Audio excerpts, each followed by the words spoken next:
Assalamu alaikum. Baqtalar rayonu bağbanları sizlerden şu yıl sayında gözükürgen Bağdavat adındağı bağ üstü seminarında qayradan kezdeşkenimizde qo'shilamiz. O'rozog'larimizga qabul bo'lsin tuğanlar. Nazır Kırgızistan boyunca şu Bağdavat жүрүп kelip şu Deylek rayonundan başladı.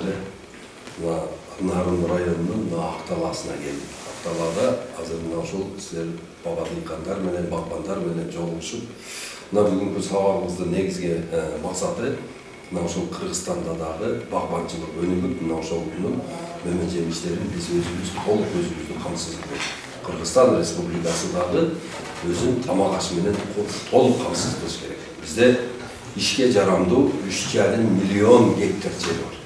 İşke jaramdı. İşke jaray turgan 3,5 milyon gektar yer var. Kırgızstan boyunca? Kırgızstan boyunca. Buna oşol yerlerden hazır 1 milyon 300 bini elдің алдында. Oşol 1 milyon 300 bin gektar yerden bölüngöndө 600 gektarı kayraqı, 700 gektarı bagara olgan. Hazır 140 gektar yer dağı suatqa ötüp, bagaranın sanı azaydı. Oşonda 400 gektar bagara, 400 gektar bagara, 400 gektar bagara, 800 900 gektar suat yer болып қалыпты. Орташа есепменен алғанда.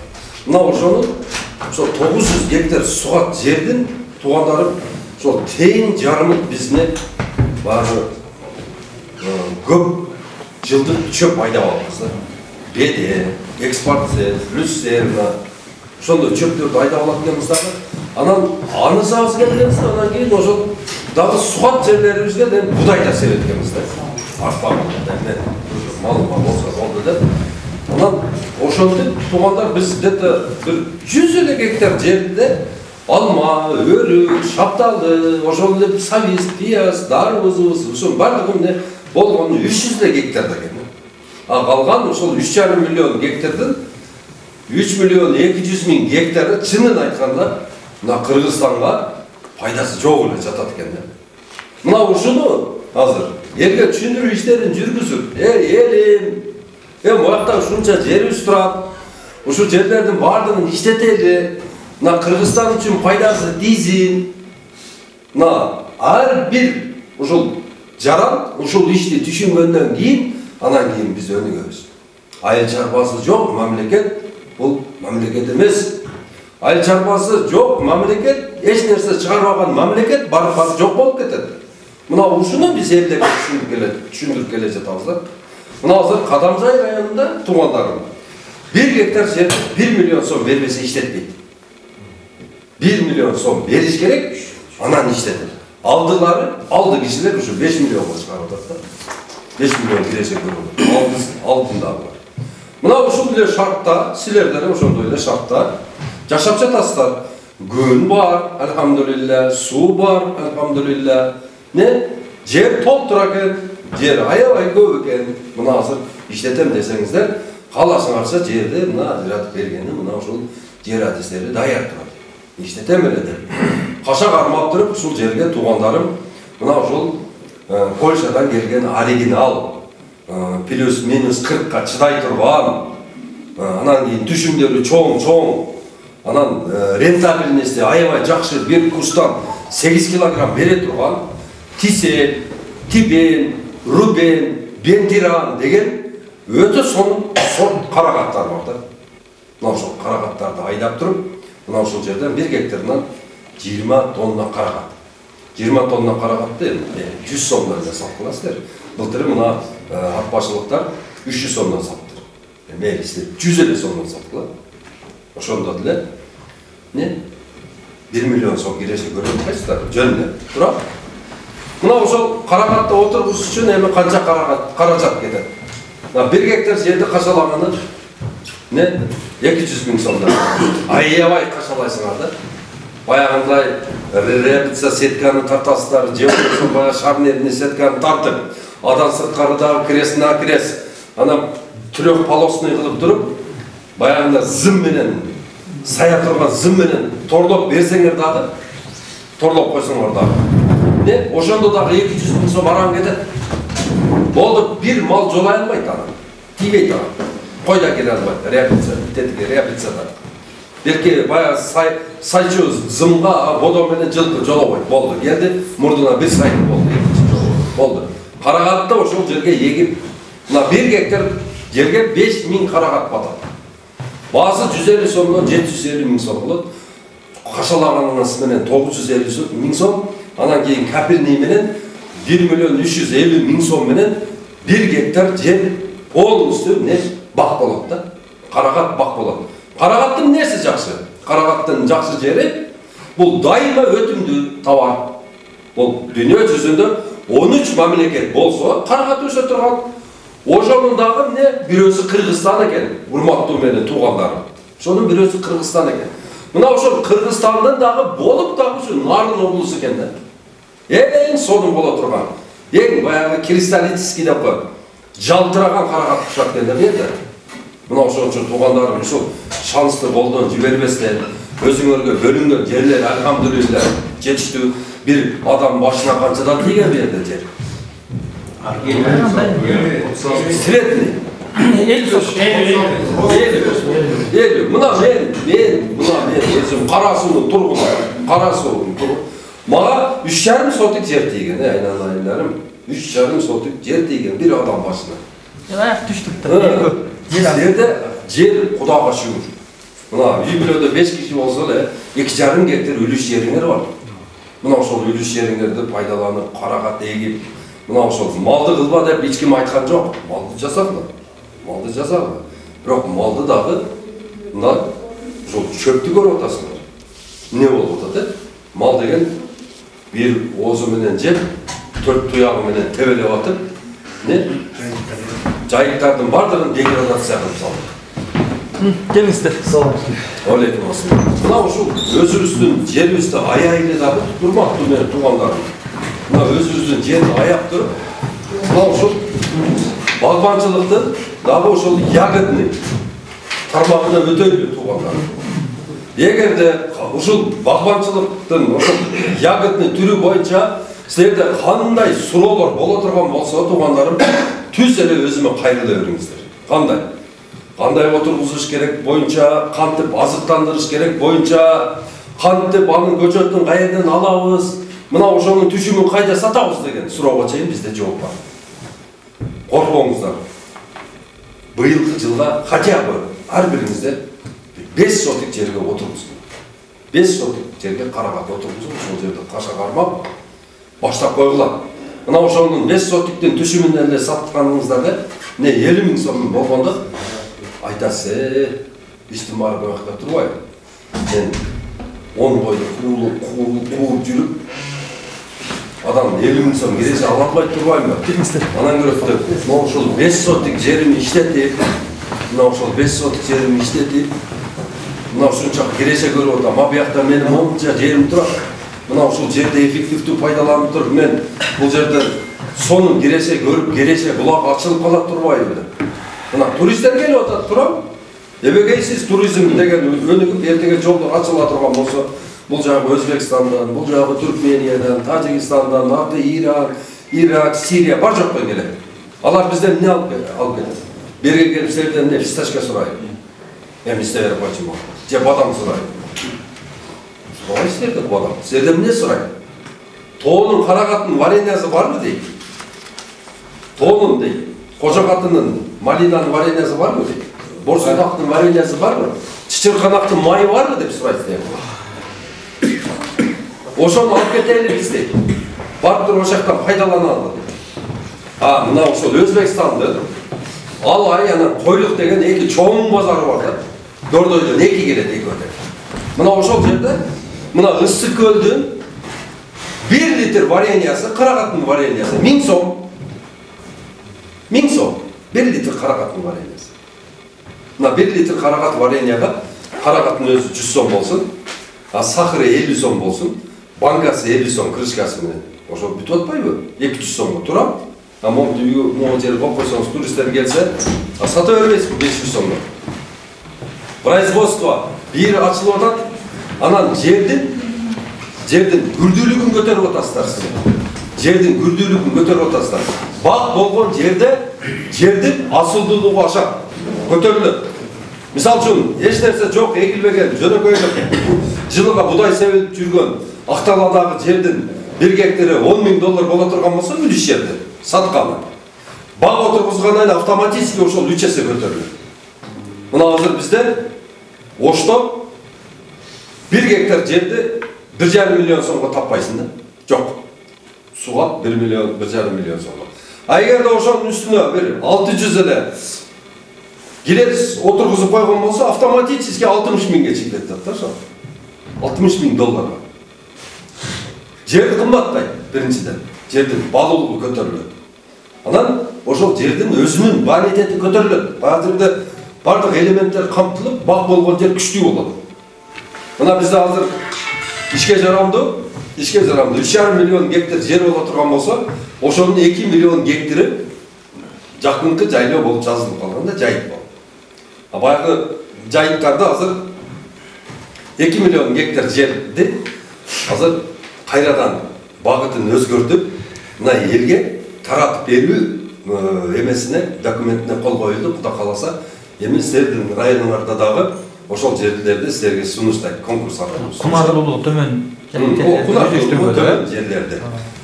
Ошол жерлерди силерге сунуштайт, ошол жерлерге сөзсүз түрдө конкурска катышып, мына ошол жерлерден жер алыңыздар. Алып, мына ошол жерлерди иштеткиле. Бизде азыр тамак аш коопсуздугу өтө кооптуу эмеге келип калган. Биздин азыр өзүңүздөр деле билесиздер, магазиндин туткасын кармап киргенде эле жалаң эле ошол российский товарлар, Казакстандан келген, Украина, Белоруссия, башка жактардан келген кирип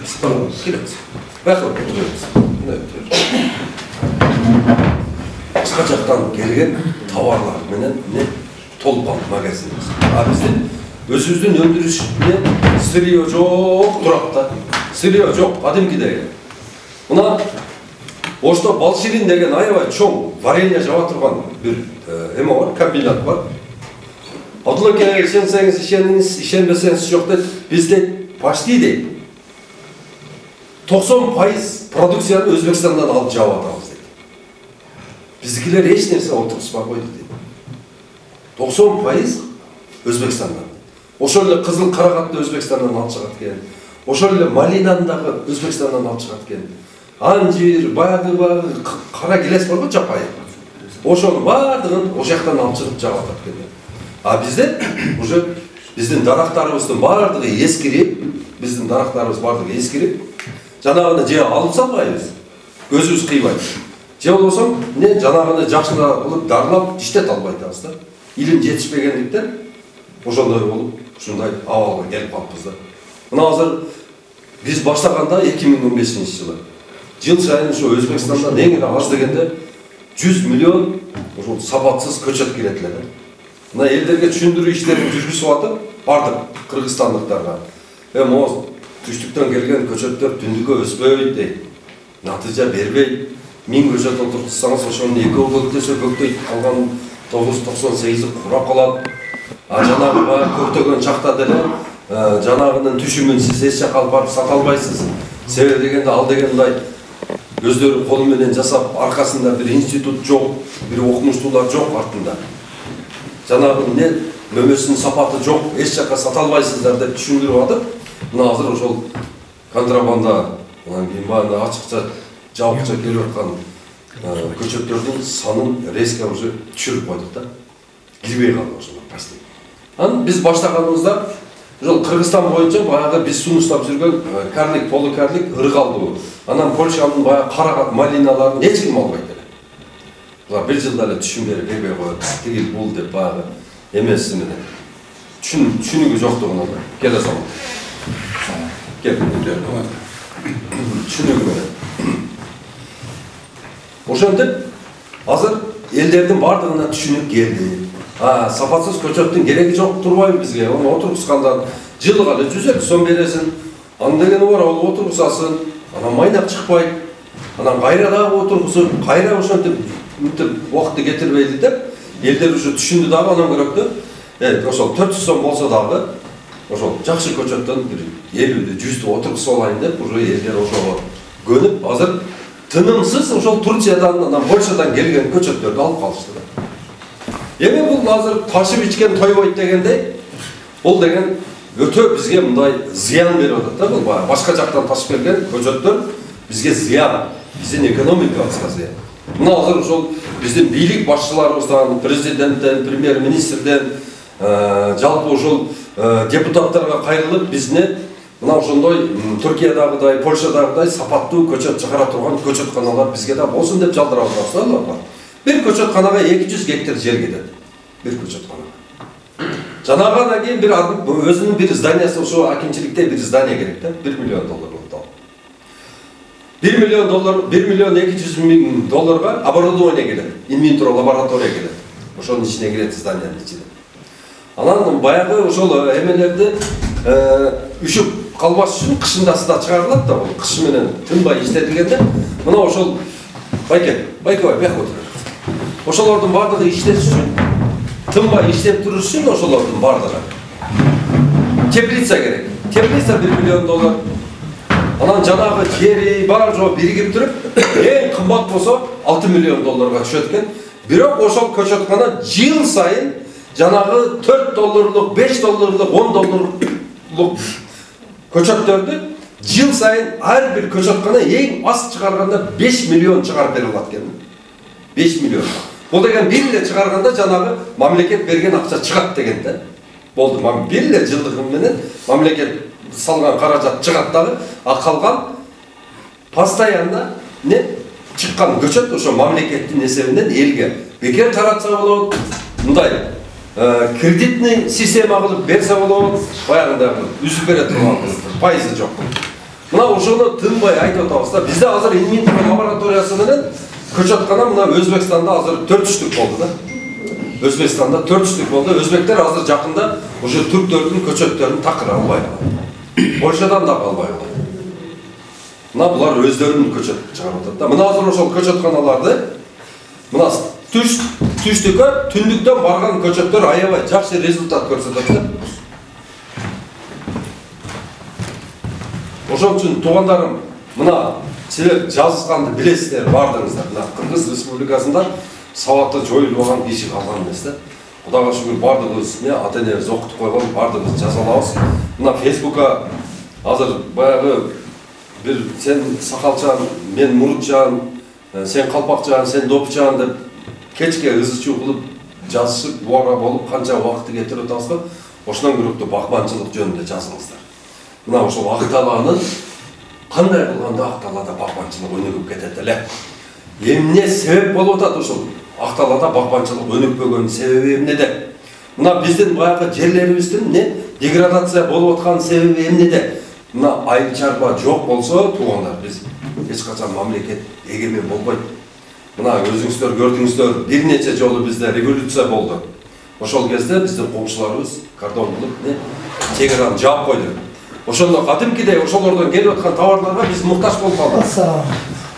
Бул токтобой турган. Бул дайыма бул деген рычаг башка мамлекеттердин биз менен сүйлөшкөндө булардын бизге берген продукталары бизге милдет. Булар дайыма бизди ошентип фабрикат этип, мына менин нанымды жеп атасың, сен менин жүзүмдү жеп атасың, сен менин тигинимди жеп жүрөсүң деп биздин кекетип сүйлөйт. А бизде 3,5 миллион гектар жер турат. Эгер 3,5 миллион гектар жерди биз эффективдүү иштете турган болсок, биз 7 миллион эмес, биз 700 миллион кишини багалабыз да. Биз ойлоп атабыз, азыр Абдулла айтты, биз бар жогу өрүк, мейиз, анан баягындай алма отургузуп алсак кайда сатабыз деп оюңар оңго бөлүнүп отурат азыр. Туруп, туугандарым, биз алма, өрүк, шапталыны болгону 200 эле гектар, 200 миң эле гектар жерге отургузабыз. 3,5 миллион гектар жер. 2 миллион гектар жерде биз жаңгактуу отургузабыз. Буга мисте, бадам, жаңгактын өзү, пекан жаңгак, анан фундук деген ошол Ак-Талаада өсө турган жаңгак бар. Лесной орех деп коет. Сникерс жегенбиз да бардыңыз, ошо сникерстин ичиндеги жаңгак, ошонун аты фундук. Фундук деген суукту жакшы көрөт. Мына ошон үчүн туугандар, мына күздө Македониядан 60 000 көчөт келет, фундуктун көчөтү. Ким фундук көрөм десе, кайрыласыздар туугандар. Фундукту көбөйтүшүбүз керек. Фундуктун несі жакшы? Бутоо система жок ал жердечи. Буташтын кереги жок. Самый главный не түбүн азыктандырып эле, суусун постоянно суу менен обеспечить этип койсок, бир түбү 200-300 килограммга чейин көтөрө берет экен. Ушунчалык түшүндүү экен. Анан фундуктун несі жакшы? Капка салып коюп койсоң турө берет экен. Ал деген ашынан тилебейт экен, эч нерсе ал деген логистикасы ошол экен. Алманы мисалы үчүн терип ал, ящикке сал, холодильникке алып кел, холодильниктен чыгар, сортировка кичине идишке сал, магазинге бер, ошондо багы мышык баласын ташыгандай ташып жүрө бересиң да. Алманы сатып бүткүчө. Фундукта мындай маселе жок. Фундукту тердиң, мешөккө салдың, өзүнүн таблеткалары бар. 3-4 таштап туруп кабыл, озун бууп туруп, катар тизип коесуң. Каждый базарда, ар базарда чыгып бирден козу сатып атпайбызбы туруп, муктаждыктарыбызга тиеби. Ар базарда чыгып бирден бир мешөктөн фундук сатып алабыз. Чыгабыз. Килограммы 400 сом экен. 50 килограмм 20 000 сом акча болот. Азыр бир койду бир жерге байлап алып, кечке ордунан тыккылап деме ала турган болсоң, анан кийин сага ошол 50 килограмм фундук берет. 50 килограмм фундугун деген. 20 000 сом акча болот. 1 гектар жерге 660 көчөт батат экен, фундукта. 1 гектар жерге 660. 50 килограммдан көтөргөндө эле канча фундук чыгып атат. Мына бизде ошондой Нарын облусунун мына ушул ысыгыраак жактарына фундук аябай жакшы болот. Көлдүн бардык жерлеринде жакшы болот. Ошон үчүн туугандарым мына күзүндө фундук келет, ошол фундук. 2 миллион гектар жер жаңгактуу болгондон кийин 1 миллион гектар жерине ягодный отургузабыз. Ягодный рыногы өтө чоң. Ягодныйдын рыногы 2 триллион доллар. Ягодныйдын рыногы өтө чоң рынок. Бул деген ошол Кыргызстандын бар жок жери малина боло турган болсо дагы кетет. А жаңгактынын рыногу бул деген почти 4 миллиард киши биздин жаңгакты жейт. Сурайт. Ошого кызыктар. Мына Индия азыр 2 миллиард киши болуп калды. Индияда ушундай традиция бар экен. Биз келели налости дегенде кел жаңгак жеп, жаңгак ости дейт. Жанагынын өзүнүн специальный ячейкалары бар, табагы бар экен. Ошол табакка кешью, фундук, пекан, фисташка, арахис, миндаль, ошо 7 жаңгак алып чыгат экен да. Ол кедей болуп өзү деген моундай шахмар болуп гангада жуунса дагы душу жок. Бирок жаңгак болот экен да үйдө. Ушунчалык бул жаңгак алар үчүн теберик экен, бири-бирине жедириш. Ал биздин жаңгагыбыздын бир эле провинциясы жеп коет экен. Бир эле жөнөкөй эле провинция. Сатыштар вообще камтама болбогула. Биз Индиянын посолу менен сүйлөсөк, ал каткырып билбеди. Силер хотя бы бир районда биз эстетип албачы деп. Канча болду? Алып кетебиз деп атат да. Жаңгак боюнча. Жаңгак деле айтты. Берги мисти, фундук, багы миндаль деген эмне? Мына ушул жактарга отургузуш керек, ошонун баардыгы мына келди. Эми бизде стереотип пайда болгон да бүт. Эми биз мал кылышыбыз керек, мал карашыбыз керек деп ошон өзүбүз чектеп алганбыз да. На самом деле бул багбанчылыкка малчылык эч тоскоол бербейт. Багбанчылык. Мына өзбектердин коросуна кирсең, 4 бука байланып турат. Буканы 4-өнү сатсак, биз үй анан кийин машинебиздин акчасын төлөп кое турган 4 буканы байлап койгон. Бул жагына карасаң, 200 түп, 300 түп не келеси турат. Же анжир, же хурмасы турат. Мына ушул жерден $10,000 дарамат аламан дейт. Багы 18-20 сотук эле жерде бар. Жерде $10,000 дарамат аламан дейт. Ошол буканы кантип багып атасы десек, буканы дейт специально дейт корм жасайбыз дейт. Жамурактардан дейт, бактын ортосунан чөптөрдөн дейт, баардыгынан биз балансированный тамак жасайбыз, корм дейт. Бизде дейт, ушул балансированный кормду жасаш үчүн дейт, биздин балдарыбыз дейт, баягы малды көп багыккан Англияга, Шотландияга, ошака барып биз балдарыбызды дейт акча төлөп окутуп атабыз дейт. Корм. Кичине эле неме бар дейт, өзүбүз балансированный корм бар дейт, өз саатында беребиз. Ошондо булар дейт, еттене берет дейт. Күнүгө жеген дейт.